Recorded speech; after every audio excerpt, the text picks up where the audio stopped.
In the headlines, reactions trail APC victory in Ekiti State as SDP rejects results. Gunmen abduct village head son in Bauchi.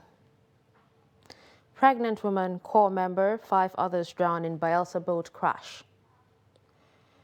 And away from Nigeria, Colombia elects ex-rebel fighter Gustavo Petro as first left-wing president. Hello and welcome to Trust News Update. I'm Dashan Husseina Usman.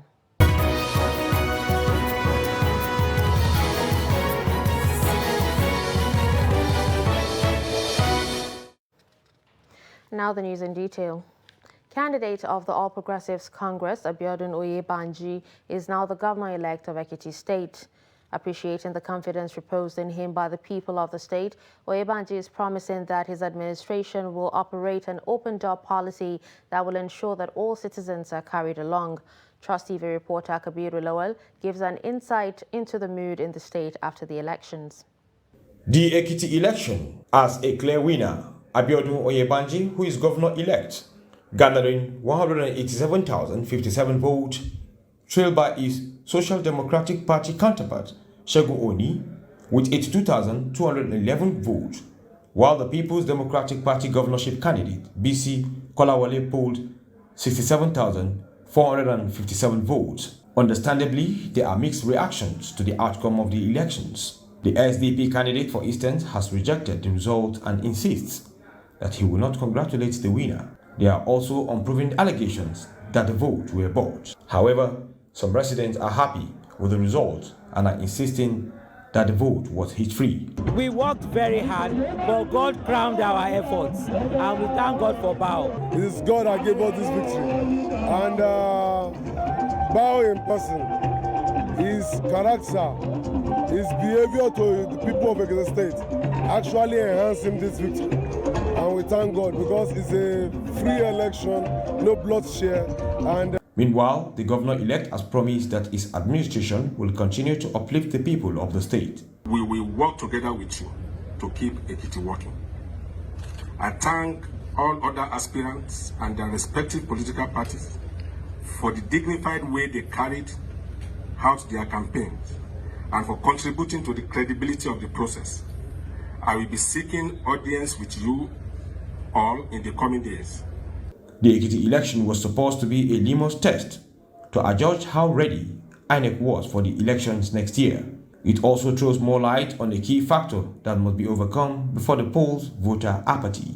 With only 37% of registered voters casting their vote in this election, it is very obvious now that a lot more must be done in the area of voter mobilization. In Ekiti, Kabir Lawal, Trust TV News. Meanwhile, the Social Democratic Party has rejected the results of the just concluded governorship election in Ekiti State. As candidate of the APC in the Ekiti governorship election, Abiodun Oyebanji emerged winner of the election, having scored 187,057 votes to defeat Segun Oni of the Social Democratic Party, who came second with 82,211 votes in the keenly contested governorship race. Trust TV's Shafiu Suleiman reports that the SDP has threatened to contest the results at the election tribunal. The report. Declaring the results of the Saturday's poll, INEC returning officer Professor Kayode Oyebode says candidate of the major opposition People's Democratic Party PDP, VC Kolawole, also polled 67,457 votes to clinch the third position. That Abiodun Abayomi Oyebanji of APC, having satisfied the requirements of the law, is hereby declared winner and is returned elected. Meanwhile, the Social Democratic Party SDP has rejected the results of the governorship election, alleging massive voter inducement and orchestrated violence at the strongholds by the ruling party. Speaking exclusively to media trust platforms, agent of the SDP barrister Oseni Ajayi also threatened that his party will approach the tribunal to ensure justice, just as he declined to sign the result sheet.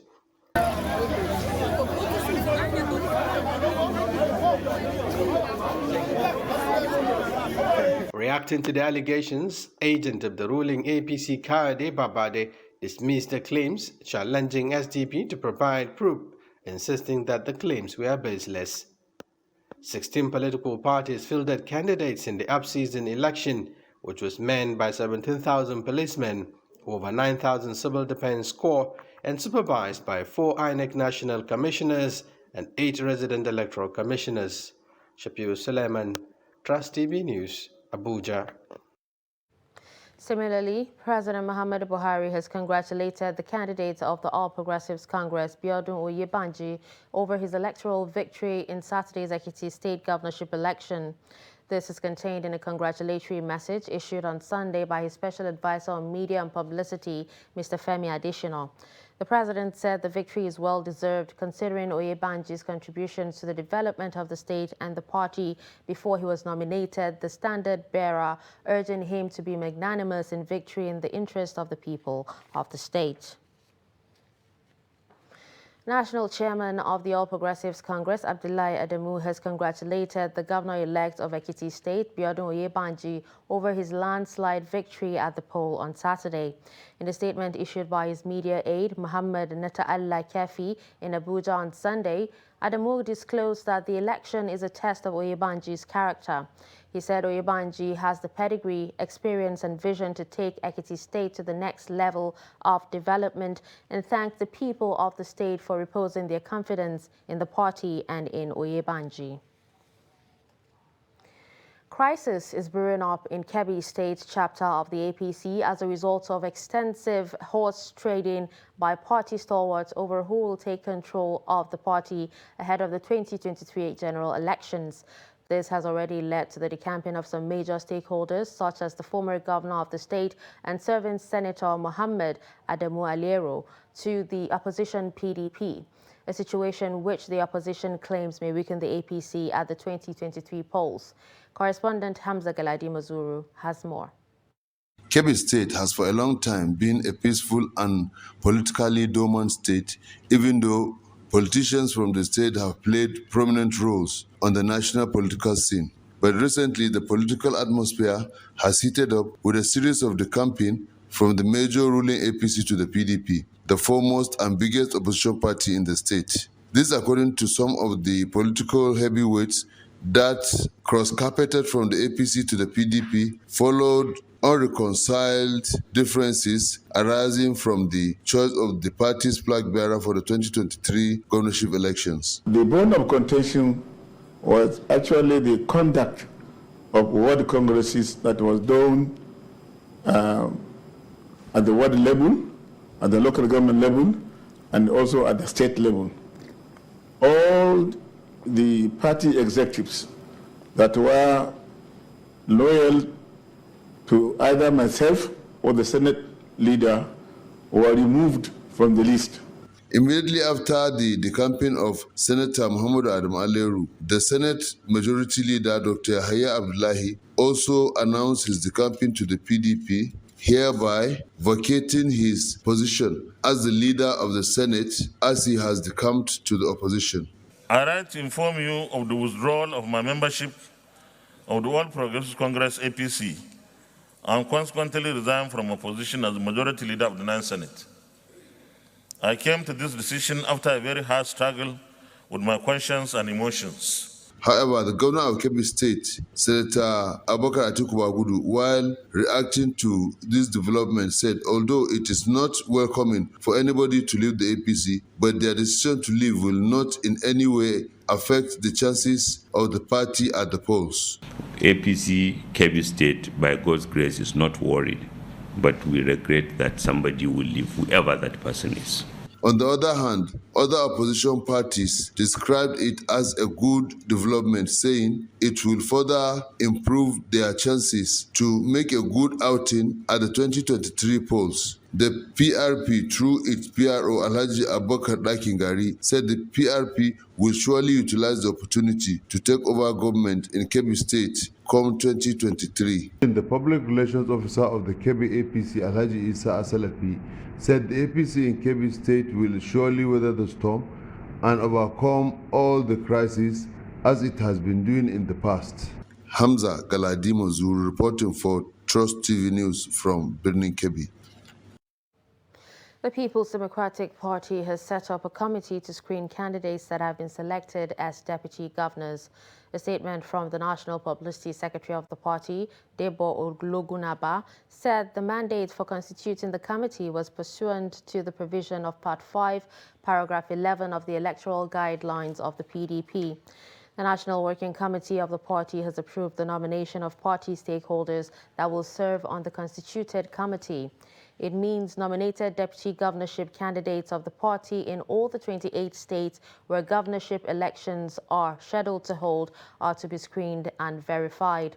The committee, which is to be headed by former national chairman of the party, Okwesili Eze Nwodo, has Akilu Indabawa as secretary, while Sunday Omobo is the administrative secretary. The screening exercise will hold at the National Working Committee Hall, PDP National Secretariat, Wadata Plaza, Abuja on Wednesday at 10 a.m. prompt. Gunmen have attacked Zira, a village in Toro local government area of Bauchi State, and abducted the village head Yaya Saleh Abubakar and his son Habibu Saleh. Confirming the incident, Bauchi State Police spokesman SP Muhammad Ahmed Wakil said that the gunmen attacked the village, which is under Rishi Police Division, a border village with Plateau State, around 2 a.m. Saturday night. Wakil said the Commissioner of Police, Umar Mamman Sanda, has directed the divisional police officer in the area to rescue the abducted victims unhurt. He urged the public to remain calm and go about their normal business and report any suspicious activities. He said police are doing everything possible to ensure security of life and property. The abduction came 5 days after gunmen attacked Jimari communities in Al-Kaleri local government area, killing 4 people and injuring 3. The district head of Alame, Alhaji Aliyu Yakubu Alame, said the abductors had yet to contact families. 2 of the kidnapped victims from Shola quarters in Katsina metropolis have regained freedom after paying 11 million naira as ransom.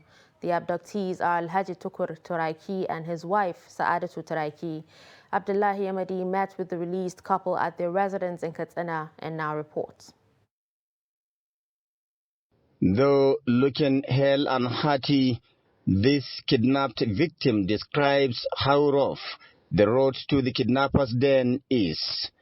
He, however, started with his encounter with the terrorists at home before the journey to their den. Later on, they say, okay, am I ready for them to kill me? Then I asked them, are you going to shoot me at the front or at the back? Choose, the option is for you. Then he would just hold my hand. He said, you don't even fear us. You are talking with us confidently. I said, we are all human beings. So from there, they carry me go outside my house. The trauma of being forced out of their residence with his wife, leaving his second wife and children behind, readily comes to mind. After trekking for over 50 kilometers to the point where the terrorists kept their motorcycles, they rode to the forest throughout the day with 3 people on each bike. Honestly speaking, my colleagues, they carry us there, I pity them. Because the way their relatives are begging them, they are not listening to them. Still, they are under their custody up to now. How many of them? They are 4 in number. Okay. 3 men, 1 woman. And that woman, she has a baby. That baby, I think she's for 5 months. Okay. Yes.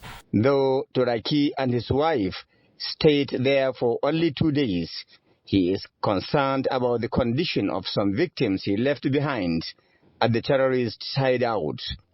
While narrating her ordeal, Turaki's wife, Hajia Saadatu, who is a professional nurse, says she was harassed, beaten, and intimidated by her abductors.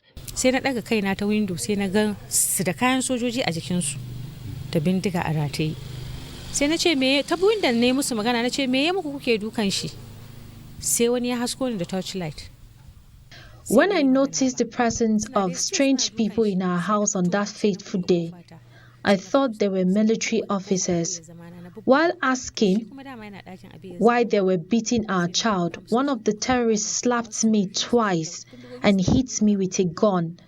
It was then that I realized that they were not officers. Sa'adatu, looking emotionally exhausted, disturbed, weak and tired, called on government to be more proactive in dealing with criminals terrorizing people of Katsina State and the country in general. Abdullahi Ismayamadi, Trust Television News, Katsina. You're watching Trust News Update. Coming up after the break. Appeal of spinal cord injury patient to Borno State government. Do stay with us.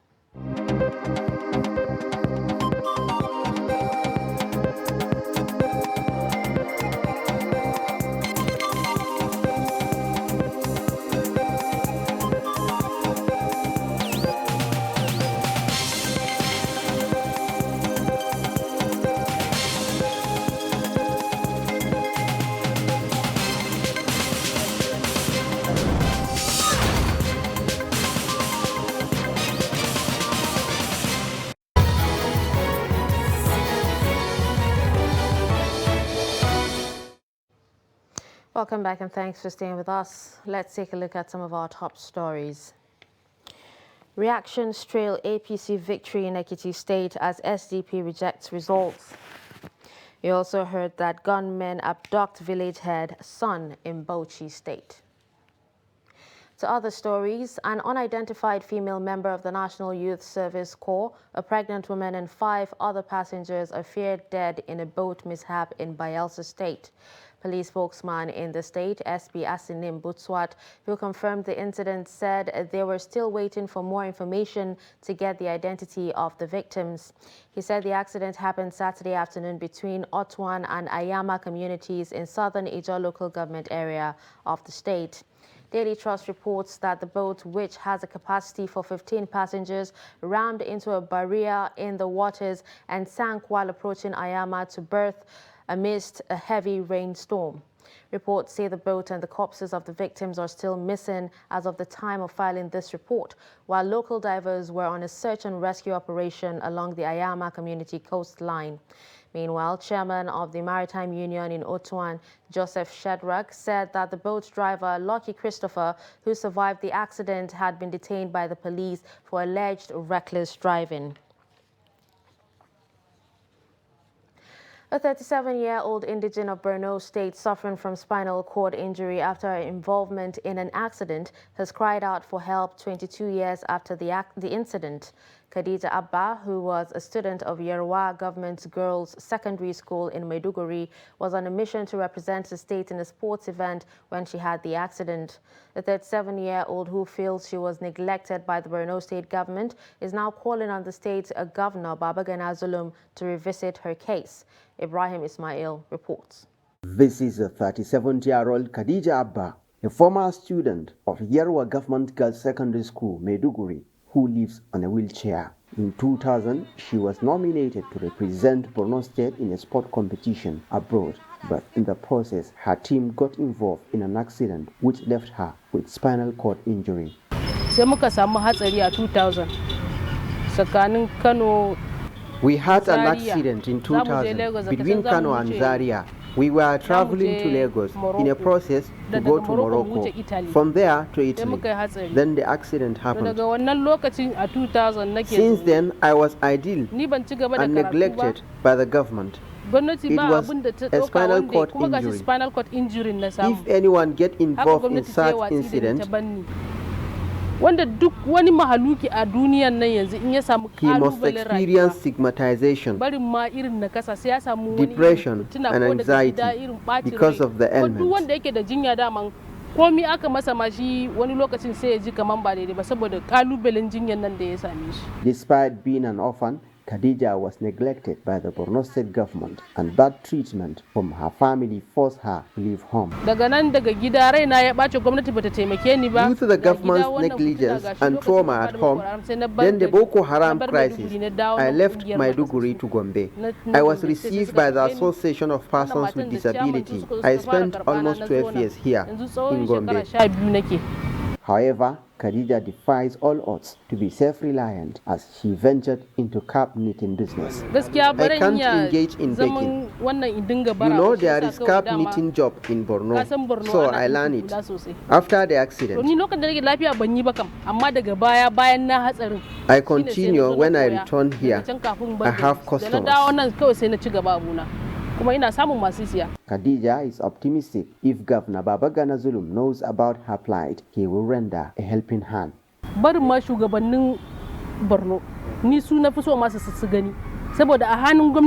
want leaders from Borno to watch this because I got involved in the accident because of the Borno state government. They should take responsibility, maybe sponsor my treatment in India. Maybe I will get better. Why shouldn't they provide me a shelter and source of living? I can even go back to school.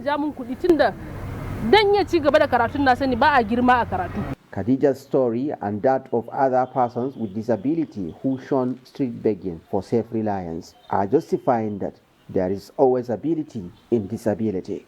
From Gombe, Ibrahim Ismail reporting for Trust TV. The war against terrorism in the northeast, northwest and some states across Nigeria is perhaps the biggest challenge the country has faced since our independence in 1960. Adamawa is among the states where some successes in the fight against crime have been recorded when compared to its neighboring states. Silas Lawang has the report. The vigilante group in Nigeria is populated by committed people at the micro level of the community, which collect information on suspected criminals in its area.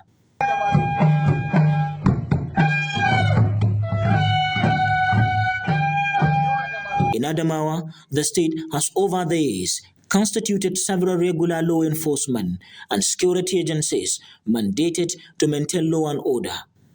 The agencies are also saddled with the responsibilities of preventing and fighting insurgents and terrorism in the society.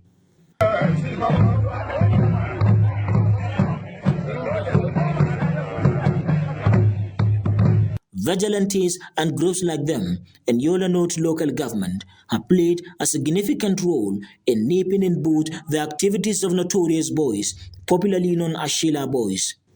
The group was headed by the then Serkinyak in Jimeta, who is now the acting district head of Jimeta, Muhammadu Baba.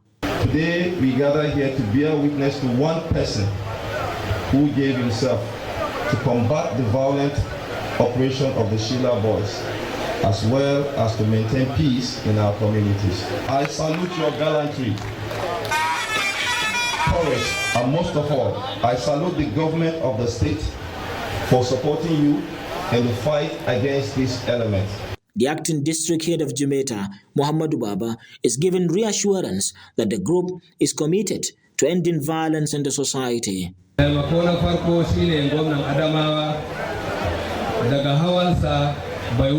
I thank you so much for this award. However, as you all know, the giant success will not have been recorded without necessary support from the concerned authorities. Please let on behalf of my members assure you that we will continue contributing toward peace development in our area.